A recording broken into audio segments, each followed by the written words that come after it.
Hello everyone, my name is Sakshi and today I am going to discuss the chapter Mossberg spectrum. तो अभी मैंने short notes prepare करे हैं, तो I'll read the notes and hopefully you'll understand the stuff जो कि paper में majorly पूछा जाता है. तो सबसे पहले मैं स्टार्ट करती हूँ.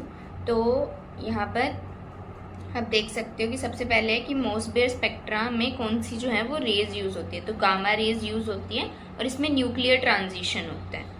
देन थर्ड जो मोस्ट मेजर पॉइंट है वो है कि इससे हम फाइंड क्या कर सकते हैं. तो इससे हम केमिकल बॉन्ड के बारे में फाइंड कर सकते हैं कि उसकी बॉन्ड लेंथ क्या है, मेटल की ऑक्सीडेशन स्टेट क्या है और अरेंजमेंट क्या है. अरेंजमेंट से क्या मतलब है कि वो ऑक्टाहेड्रल है या फिर उसके अंदर कुछ डिस्टोर्शन प्रेजेंट है. ये सारी इंफॉर्मेशन जो है वो हम मोसबेयर स्पेक्ट्रा के थ्रू ले सकते हैं. नाउ नेक्स्ट थिंग इज कि कंडीशन क्या है एक न्यूक्लियाई की एक्टिव होने के लिए, कि वो मोसबेयर एक्टिव है या नहीं है. तो सबसे पहले कंडीशन है कि उसका जो क्वांटम नंबर है, न्यूक्लियर स्पिन क्वांटम नंबर, वो नॉट इक्वल टू 0 होना चाहिए. सेकंड, जब जो डीजेनरेसी आई की ब्रेक होगी तो I1 और I2 प्रोड्यूस होंगी. उन दोनों की वैल्यू जो है वो इक्वल नहीं होनी चाहिए. और थर्ड चीज़ ये है कि I1 और I2 जो है वो भी इक्वल नहीं होने चाहिए. तो ये 3 कंडीशंस हैं. तो उसके बाद मैंने कुछ न्यूक्लियाई लिखे हैं जो कि एक्टिव है. आयरन, टिन और इरेडियम, इसमें जब डीजेनरेसी ब्रेक होती है तो हाफ और 3/2 आते हैं I1 I2 की वैल्यू. रुथेनियम और गोल्ड में 3/2 और 5/2 आती है. और सिमिलरली जब नेक्स्ट आयोडीन और Sb की बात करते हैं तो 5/2 एंड 7/2 में डीजेनरेसी ब्रेक होती है. यहाँ पे आई क्या है 127, 129 होता है तो 7/2 एंड 5/2 ऐसे डीजेनरेसी ब्रेक होती है. तो आप ये तो देख ही सकते हो कि जो भी मास हमें गिवन है वो सारे मास क्या है, ओड है. कोई भी ऐसा न्यूक्लियाई नहीं है जिसमें मास जो है वो इवन दे रखा हो. दैट्स द फर्स्ट पॉइंट जो आप नोटिस कर सकते हो. और सेकंड पॉइंट जो आप याद कर सकते हो कि इन सब की जो डीजेनरेसी वैल्यू है वो क्या क्या है. तो अगर आप वो याद रखोगे तो हो सकता है कि पेपर में वो पूछ लें. बट थोड़ा कौन कौन सा एक्टिव है कौन सा एक्टिव नहीं है उसका थोड़ा आइडिया होना चाहिए. सबसे इम्पोर्टेंट जो होता है वो होता है आयरन और टिन. ये दोनों हम थोड़ा मतलब डिटेल में पढ़ेंगे, बाकी नहीं पढ़ पाएंगे हम, सॉरी फॉर दैट. देन जब अब हमने देख लिया कि ये है क्या, बट किसी चीज़ के बारे में जानना और किसी चीज़ को लैब में करना, इसमें बहुत ही ज़्यादा डिफरेंस होता है. तो थोड़ा सा लैब पार्ट है कि सोर्स क्या है ये गामा रेज का. तो अब हमने देखा कि कोई भी स्पेक्ट्रोस्कोपी में क्या होता है कि कोई EMR रेज होती है जो कि इंटरेक्ट करती है सैंपल के साथ. तो इस केस में हमने देखा कि EMR रेज क्या है, गामा रेज हैं. और उससे हम ये डिफरेंट टाइप के न्यूक्लियाइज को स्टडी कर सकते हैं. तो ये गामा रेज कैसे हम बनाएंगे, तो यहाँ पर हम क्या करते हैं, रेडियो एक्टिव न्यूक्लियाई लेते हैं कोबाल्ट का 27 मास के साथ. और उसके अंदर क्या करते हैं, उसमें हम इलेक्ट्रॉन को ऑब्जॉर्व कराते हैं. तो यहाँ पे 27 इलेक्ट्रॉन्स हैं, यहाँ पे 26 इलेक्ट्रॉन्स हो गए. तो ये जो है ये आयरन का क्या है, आयरन के एक्साइटेड स्टेट में है. तो जब वो ग्राउंड स्टेट में आएगा तो वो गामा रेज को रिलीज करेगा. तो अगर वो आपसे एक क्वेश्चन पूछे कि गामा रेज का सोर्स क्या है और वो आयरन दे और कोबाल्ट दे और कुछ भी कोई भी ऐसा चीज़ बोले, तो लैब सोर्स जो है वो कोबाल्ट है. ये आपको याद रखना है.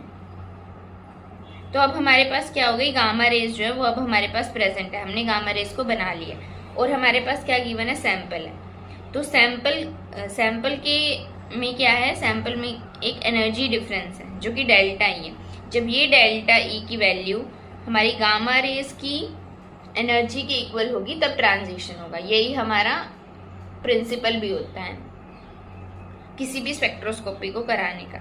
लेकिन यहाँ पर बट यहाँ पर कुछ इफेक्ट्स हैं जो कि बहुत इंपॉर्टेंट है आपके लिए पढ़ना. सबसे पहला इफेक्ट है कि जो कुछ एनर्जी है वो यहाँ पर रिकॉइल एनर्जी की तरह, रिकॉइल एनर्जी जिसको हम बोलते हैं वो वेस्ट हो जाती है. इसका क्या मतलब है, जैसे अगर हम किसी गन के थ्रू किसी चीज़ को शूट करते हैं तो गन भी अपनी पोजीशन से मूव करती है और वो ऑब्जेक्ट भी अपनी पोजीशन से मूव करता है। तो इसमें कुछ एनर्जी जो होती है वो कंजर्व नहीं रहती, सारी एनर्जी जो है वो ट्रांसफर नहीं हो पाती, कुछ एनर्जी जो है वो वेस्ट हो जाती है। इसी एनर्जी को हम क्या कहते हैं, रिकॉइल एनर्जी कहते हैं। और ये यहीं पर क्यों आ रही है, क्योंकि गामा रेस की एनर्जी ज़्यादा होती है। हमने ये चीज़ यूवी, रोटेशनल, वाइब्रेशनल में नहीं पढ़ी है, क्योंकि वहाँ इतनी एनर्जी नहीं होती कि रिकॉइल एनर्जी का कॉन्सेप्ट इम्पोर्टेंट हो सकता है। तो इसके लिए हम क्या करते हैं, हम इनर्ट एटमॉस्फेयर लेते हैं और हमारे जो सैंपल है उसकी पोजीशन को फिक्स कर देते हैं विद इन ह्यूज क्रिस्टल। तो ये हम कुछ मेजर्स हैं जो कि हम लेते हैं while doing experiment. Then next is Doppler effect. ये भी एक बहुत ही इंपॉर्टेंट इफेक्ट है जब हम मोसबेयर स्पेक्ट्रा स्टडी करते हैं, और हमें इसके बारे में पता होना चाहिए। तो अभी मैंने बोला कि हम कितना भी प्रिकॉशन ले, ऑब्जेक्ट जो है वो मूव कर रहे हैं, और वो मूव करते हैं तो वो क्या करते हैं, एमिट करते हैं रेडिएशन। सो यही इस इफेक्ट का एक रीज़न है। क्यों, क्योंकि जो स्टेशनरी बॉडी होती है, अगर एक मूविंग बॉडी है वो एमिट कर रही है रेडिएशन को, तो जो स्टेशनरी बॉडी होगी वो डिफरेंट फ्रिक्वेंसी को फील करेगी। इसी वजह से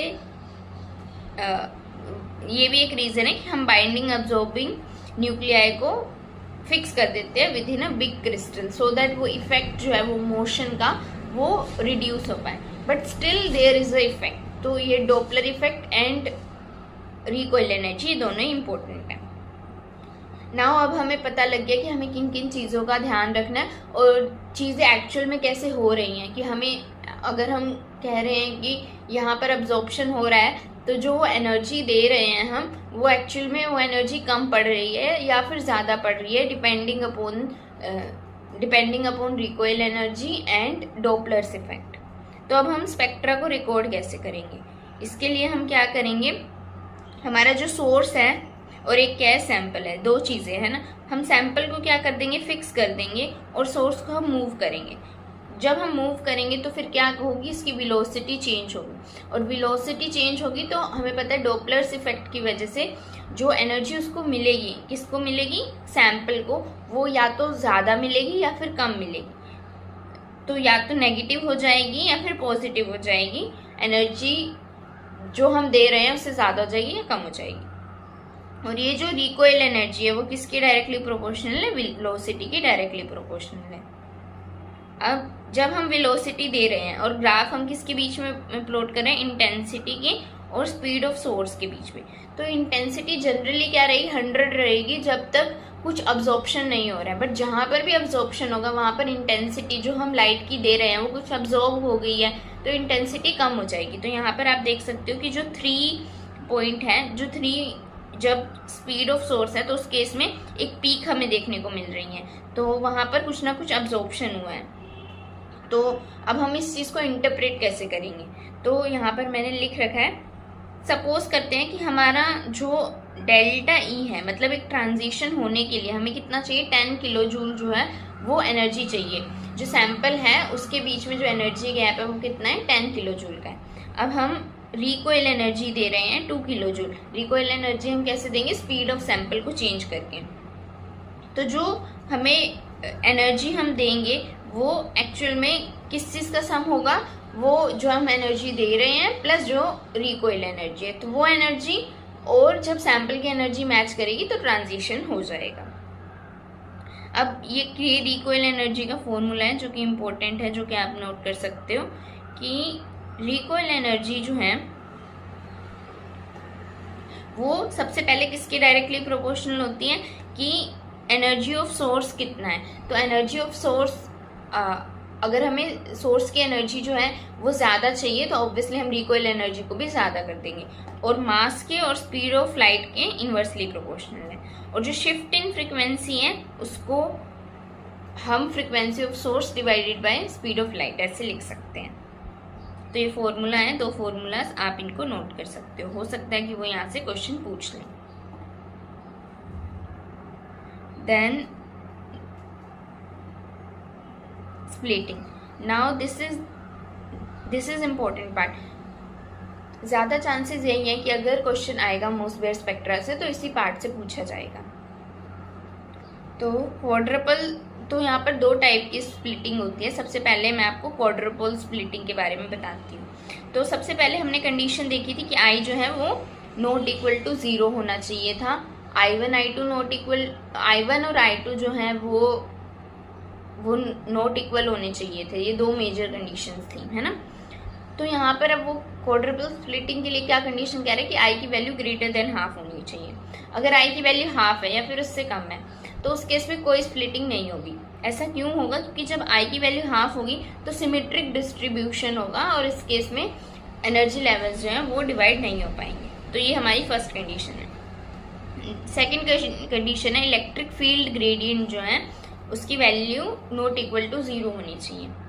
अगर मैं आपको इसके बारे में सिंपली बोलूँ तो अगर कोई मेटल है और उसके around different types of ligand है तो आप स्प्लिटिंग करा देना, जिसको कि हम लिगेंड की वजह से स्प्लिटिंग जो होती है वो बोलते हैं। और जो सेकंड होती है वो होती है इलेक्ट्रॉनिक। इसका क्या मतलब है कि जब हम विद इन, जैसे ऑक्टाहेड्रल है तो perfect octahedral Ml6 type compound अगर हम उसकी बात करेंगे तो हमें लगेगा कि यहाँ पर स्प्लिटिंग नहीं होगी, बट एक्चुअल में इट डिपेंड्स ऑन मेटल कि मेटल के आप कॉन्फ़िगरेशन फाइंड आउट करो। और अगर उसकी कॉन्फ़िगरेशन जो है वो डीजेनरेट है, मतलब एसिमेट्रिक डिस्ट्रीब्यूशन है डीजेनरेट और वाइटल में। इसका क्या मतलब है? जैसे कि अगर स्प्लिटिंग जो है वो ऑक्टाहेड्रल फील्ड में T2G और EG में होती है और अगर T2G 1 है तो यहाँ पर ये क्या है, ये एसिमेट्रिक डिस्ट्रीब्यूशन है।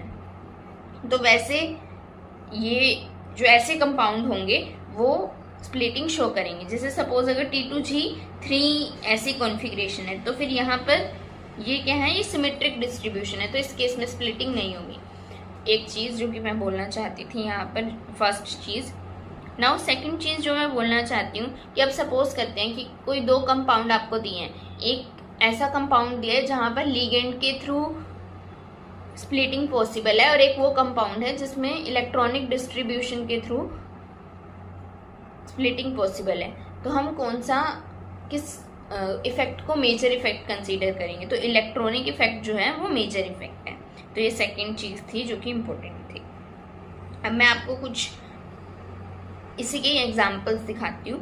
तो सबसे पहले मैंने नोट कर रखा है कि ऑक्टाहेड्रल कॉम्प्लेक्सेस में D3, तो D3 में क्या होगा, T2G3, तो ये सिमेट्रिक डिस्ट्रीब्यूशन हो जाएगी। उसके बाद D5 हाई स्पिन में क्या होगा, T2G3 EG2, तो ये भी क्या होगा, सिमेट्रिक डिस्ट्रीब्यूशन होगी। और सिमिलरली D10 में भी एवरीथिंग इज फिल्ड अप, तो ये भी क्या हो गई, सिमेट्रिक डिस्ट्रीब्यूशन ही हो गई। तो ये तीन केसेस में कोई स्प्लिटिंग नहीं होती।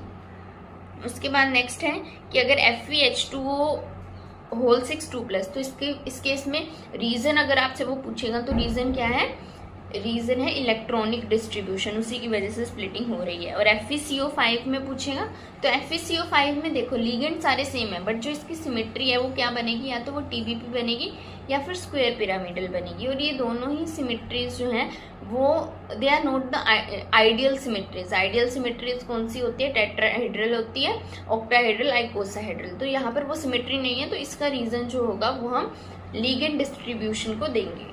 देन FeH2O 6 3+, तो यहाँ पर अगर हम, यहाँ पर ऑक्टाहेड्रल है और D5 है, तो यहाँ पर ना लिगेंड की वजह से और ना ही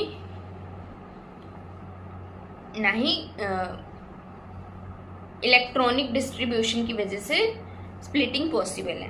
देन अब ये हो गया। अब नेक्स्ट हमने क्या पढ़ा था, इलेक्ट्रिक फील्ड ग्रेडियंट के बारे में। तो मैंने बोला था इलेक्ट्रिक फील्ड ग्रेडियंट की वैल्यू क्या होना चाहिए, नॉट इक्वल टू 0 होनी चाहिए। इसका मतलब क्या है कि अब सपोज करते हैं कि Fe की केस की मैं बात करती हूँ। तो Fe के केस में सपोज कि हमारा लिगेंड डिस्ट्रीब्यूशन ऐसा है, लिगेंड डिस्ट्रीब्यूशन या फिर इलेक्ट्रॉनिक डिस्ट्रीब्यूशन ऐसा है कि आयरन जो है वो उसमें स्प्लिटिंग पॉसिबल है। तो यहाँ पर मैंने वही कह रखा है कि अगर इलेक्ट्रॉनिक डिस्ट्रीब्यूशन पॉसिबल, अगर स्प्लिटिंग पॉसिबल है तो हम ऐसा अज्यूम करेंगे कि एक इलेक्ट्रॉनिक लेवल जो है वो 2 में डिवाइड हो जाएगा और एक पीक हमें मिल जाएगी। तो वो यही कह रहे हैं कि अगर इलेक्ट्रिक फील्ड ग्रेडियंट 0 है तो भी उस केस में भी हमें एक पीक तो मिलेगी। बट अगर सपोज करते हैं कि हमारा इलेक्ट्रिक फील्ड ग्रेडियंट जो है वो नॉट इक्वल टू 0 है, तो उस केस में क्या होगा, तो अगर हमें कोई न्यूक्लियाई मिल गया जिसकी I value greater than half मिल गई, जैसे आयरन मिल गया, तो उस केस में आपको पक्का पता है कि एक पिक तो हमें मिलेगी। उसके बाद आप क्या जाओगे, आप देखोगे कि उसके अंदर लिगेंड डिस्ट्रीब्यूशन कैसा है। अगर उसका लिगेंड डिस्ट्रीब्यूशन जो है वो एसिमेट्रिक है तो उस केस में आप आगे चीजें सोचोगे, बट अगर उसका लिगेंड या फिर इलेक्ट्रॉनिक डिस्ट्रीब्यूशन सिमेट्रिक आ गया है तो उस केस पे आप सिर्फ 1 पीक ही आंसर दिखा दोगे, तो वो बहुत सिंपल केस हो जाएगा। जैसे FeH2O होल 5 3+, तो इस केस में जो स्प्लिटिंग का रीजन था वो इलेक्ट्रिक फील्ड ग्रेडियंट कभी नहीं हो सकता, जैसा हमने पहले पढ़ा। उसमें स्प्लिटिंग का रीजन जो है वो सिर्फ और सिर्फ आयरन न्यूक्लियाई ही है, और उसकी वजह से दो लेवल्स में वो स्प्लिट होगा और एक पीक हमें मिलेगी। नाउ अगर इलेक्ट्रिक फील्ड ग्रेडियंट जो है वो नॉट इक्वल टू 0 है, इसका मतलब क्या है कि उसमें लिगेंड या फिर इलेक्ट्रॉनिक डिजेनरेसीज जो है वो प्रेजेंट है, तो वहां पर हमें स्प्लिटिंग करानी होगी। और वो स्प्लिटिंग कैसे होगी कि अगर आई की वैल्यू जो है वो या तो इंटीजर हो सकती है या फिर फ्रैक्शन में हो सकती है। अगर वो फ्रैक्शन में है, जो कि जनरली हर केस में है, तो आपको I+½ करना है। इसका क्या मतलब है कि अभी हमने देखा कि आयरन की जो होती है वो 2 स्टेट्स होती हैं, वो +½ और 3/2 में उसने ब्रेक कर दिया। उसके बाद इलेक्ट्रिक फील्ड ग्रेडियंट के प्रेजेंस में जो हाफ होगा वो कितनी स्टेट्स में टूटेगा, उसके लिए हम हाफ +½ कर देंगे तो वो आ जाएगा 1, तो 1 ही स्टेट में ब्रेक होगा। सिमिलरली 3/2 में जब हम हाफ ऐड करेंगे तो वो 2 आ जाएगा, इसका मतलब 3/2 जो है वो 2 स्टेट्स में ब्रेक होगा। तो यहाँ मैंने ब्रेक कर रखा है कि हाफ को मैंने +-½ एक स्टेट में ब्रेक करा है और 3/2 को +-½ और +-3/2 में ब्रेक करा है। तो यहाँ पे ग्राउंड स्टेट से 2 एक्साइटेशन पॉसिबल है, तो यहाँ पर 2 लाइंस जो हैं वो आ जाएंगे आंसर। सिमिलरली रुथेनियम और गोल्ड के केस में क्या होता है, 3/2 और 5/2 होता है। तो अगर हमारा इलेक्ट्रिक लिगेंड में जो है वो डिजेनरेसीज प्रेजेंट नहीं है तो उस केस में एक ही लाइन आएगी 3/2 to 5/2। बट अगर इलेक्ट्रिक फील्ड ग्रेडियंट प्रेजेंट है तो फिर क्या हो जाएगी, स्प्लिटिंग हो जाएगी। तो 3/2 की कितने स्टेट्स में स्प्लिटिंग होगी, 2 स्टेट में, और 5/2 +½ करेंगे तो ये 3 स्टेट्स में इसकी स्प्लिटिंग हो जाएगी, हाफ +-½ +-3/2 +-5/2। और अब ग्राउंड स्टेट में +½ से जो है वो 2 ट्रांजिशन पॉसिबल हैं, +-½ और +-3/2, और +-3/2 से 3 ट्रांजिशन पॉसिबल है, +-½ में भी जा सकता है, +-3/2 में भी, +-5/2 में भी। तो यहाँ पर जो सिलेक्शन रूल है वो क्या है कि जैसे अगर हाफ है तो आप ऐसे लिख सकते हो कि ΔMS जो है वो क्या है, 0 और +-1। तो यहाँ से क्वाड्रुपोल स्प्लिटिंग जो है वो खत्म होती है। नेक्स्ट आते हैं हम हाइपरफाइन स्प्लिटिंग के बारे में। तो अभी तक हमने देखा कि जो मेटल कंपाउंड या सैंपल की खुद की जो प्रॉपर्टीज थी उसके बेसिस पे कैसे स्प्लिटिंग हो रही है। तो या तो उसमें कौन सा न्यूक्लियाई प्रेजेंट है और न्यूक्लियाई के बाद कौन कौन से लिगेंड प्रेजेंट है, या फिर मेटल के इलेक्ट्रॉन्स की डिस्ट्रीब्यूशन कैसे है। अब सपोज करते हैं कि अभी तक हमने मैग्नेटिक फील्ड का रोल नहीं पढ़ा, अब हम सपोज करते हैं कि हमने मैग्नेटिक फील्ड भी उस कंपाउंड को दे दी तो चीज़ें कैसे चेंज होंगी उसके बारे में बात करते हैं। तो यहाँ पर मैंने Fe के बारे में ही लिख रखा है। तो Fe में अगर यहाँ पर जो फर्स्ट चीज़ है कि जो I की वैल्यू जो है, सपोज करते हैं कि ये एक लाइन जो है वो कब देगा, एक लाइन वो तब देगा जब कोई भी इलेक्ट्रिक फील्ड ग्रेडियंट जो है वो 0 है, मतलब मेटल में इलेक्ट्रॉनिक डिस्ट्रीब्यूशन सिमेट्रिक है। अब इलेक्ट्रॉनिक डिस्ट्रीब्यूशन सिमेट्रिक नहीं है तो उस केस में हमने क्या देखा था कि 2 लाइंस हमें मिल रही थी। देन हमने नेक्स्ट चीज जो है वो, अब यहाँ पर हमारा क्या है, B0 जो है वो 0 है। अब हम B0 को नॉट इक्वल टू 0 कर देते हैं तो जो +-½ या +-3/2 ये वाली जो डिजेनरेसीज थी वो भी ब्रेक हो जाएंगी। तो यहाँ पर मैंने वही दिखा रखा है कि हर एक जो लेवल है वो 2 लेवल्स में ब्रेक हो चुके हैं। देन तो यहाँ पर ये हो गया कि ब्रेक हो चुके हैं। तो फिर यहाँ पर जब हम लाइंस देखेंगे तो वो लाइंस कैसे दिखेंगी, तो सबसे पहले तो हम सिर्फ ग्राउंड स्टेट से एक्साइटेड स्टेट में ट्रांजिशन को स्टडी करेंगे। तो जब -½ से देख रही हूँ तो -½ से वो कहाँ ट्रांजिशन शो करेगा, तो वो -½ से -½ शो करेगा, +½ शो करेगा, और वो शो करेगा एक जगह पर जिसको हम कहते हैं -3/2।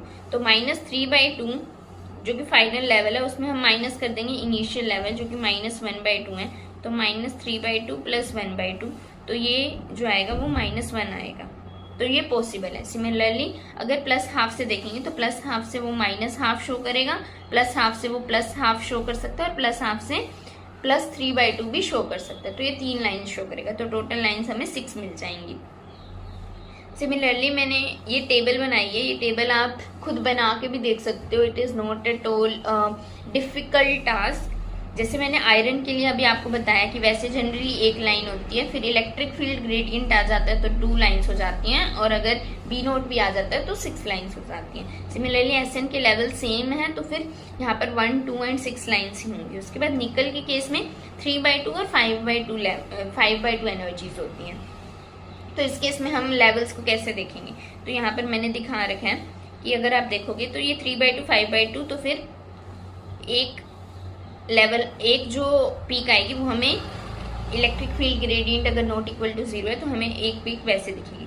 उसके बाद +3/2 कितने लेवल्स में ब्रेक होगा, +3/2 +1/2, यानी कि 2 लेवल्स में ब्रेक होगा, +-1/2 और +-3/2। सिमिलरली 5/2 कैसे ब्रेक होगा, +-1/2 +-3/2 और +-5/2।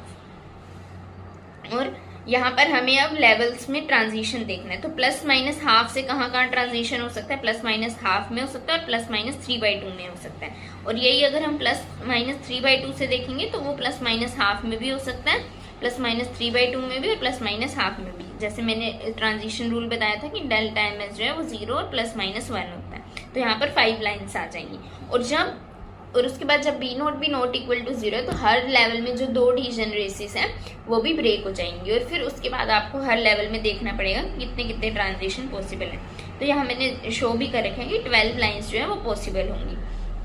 हर एक लेवल से 3 लाइन्स आएंगी, एक तो डेल्टा एमएस 0, एक तो -1/2 है, तो फिर -1/2 के लिए कौन कौन सी लाइन होंगी, एक तो -1/2 वाली होगी और एक +1/2 वाली होगी और एक एक्स्ट्रा लाइन होगी। तो वैसे ही हर लेवल के लिए 3 लाइन्स जो है वो पॉसिबल होंगी, मतलब 3 लाइन्स तो होंगी, बट कुछ लेवल्स के लिए 2 लाइन्स होंगी, जैसे +-3/2 के लिए।